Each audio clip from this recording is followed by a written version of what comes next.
I think our strength is in our numbers. I think our strength in the fact that we're so like-minded really gives me a lot of encouragement. I don't hear a lot of dissension. We get the odd bit, but I think for this many different people from so many different countries, we've done very well to identify the areas where we want to go towards.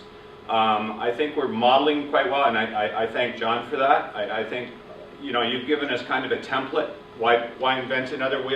It's gone really well.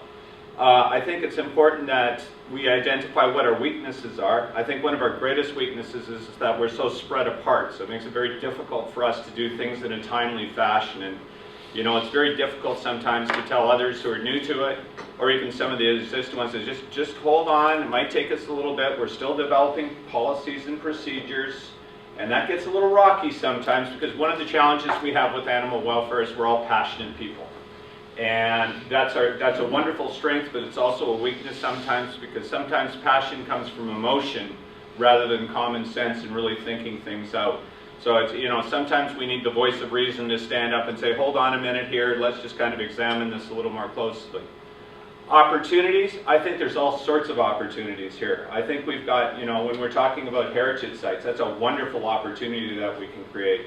There's all sorts of other opportunities we have, because when we get together in a room like this, and we've been, even outside like this, just the last couple of days we've been going out for supper with various members, and we sit there, and we usually talk about business. We don't really talk about much else than whales, dolphins, and what we're doing, which we're all very interested in. But I think that's one of the things that's really good about bringing us all together. So that's, you know, there's a lot of opportunity in this room, because we've got an amazing amount of real brain power, people who are actually physically out there doing things.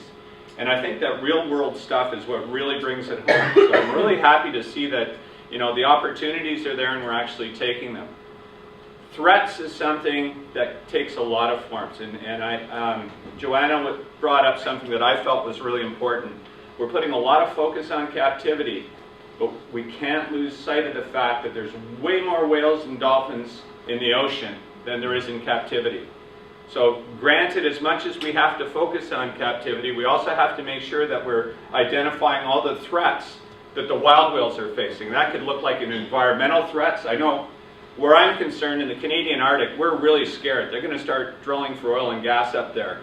Locally in Vancouver, we're seeing they're talking LNG facilities with great big ships coming through, that sort of thing. So there's a lot of threats that are still opening up, and we have to make sure that we know what they are as they're coming in. And the beauty of it is we're more eyes on the ocean together than we could ever be separately. And that's the other thing that I found. Like CMAP's my organization. We're not big, we're a small outfit, but we can do so much more if we work together with a group like this. And I think everybody should take advantage of this. We're like a brain trust.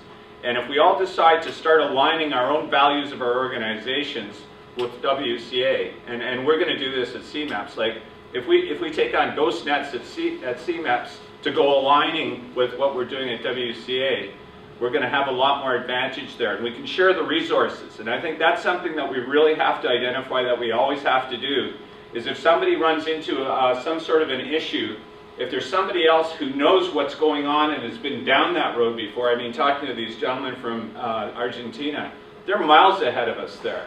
So let's look at that and see what they've done and how they've got to where they got.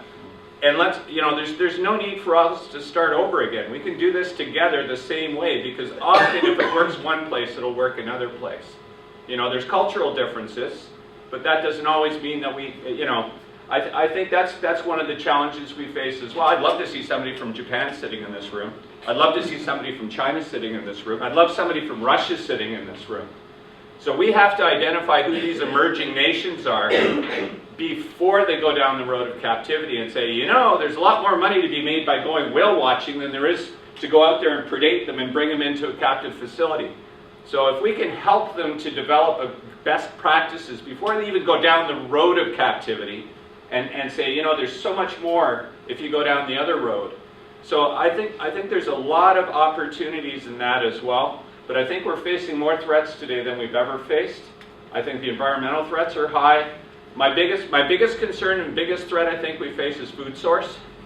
I think we're going to find that food source is going to be one of the things that within the next few years around this table, it's going to be something we're talking about. We've lost 9/10 of the big fish in the ocean. Not all our whales and dolphins are fish eaters, but a lot of them are. So that we can't just turn our back on fishing. So most of us, you know me, I've got one mantra. It's like we've got to create fully protected areas. And the other thing I want to put in the back of people's minds is speciesism isn't serving anybody. If we just focus on one species, we're in trouble. We have to say, wouldn't it be nice? I was really encouraged. Fin Fighters was at Whale Fest this year. I'd love to see more of that. I'd love to see more shark people. I'd like to see some turtle people. I'd like to see all these various different organisms that we all care about, and we all start unifying our voice. But the nice thing that we've got going for us here is we cover a large part of the world, and that's something we don't see too often. The fact that we're organizations of organizations and individuals, that's what gives us the strength we need. And it also gives us a pretty good brain trust of what's going on out there. And we're all doers. I think the fact that you're sitting here means you're a doer, and doers get things done. So let's kind of keep doing stuff, and all I can say is don't lose sight of the fact that, you know, we've got something really special here. We're going to have rough spots. We're going to have disagreements, and if we learn, it's how we learn to deal with them that's going to define us.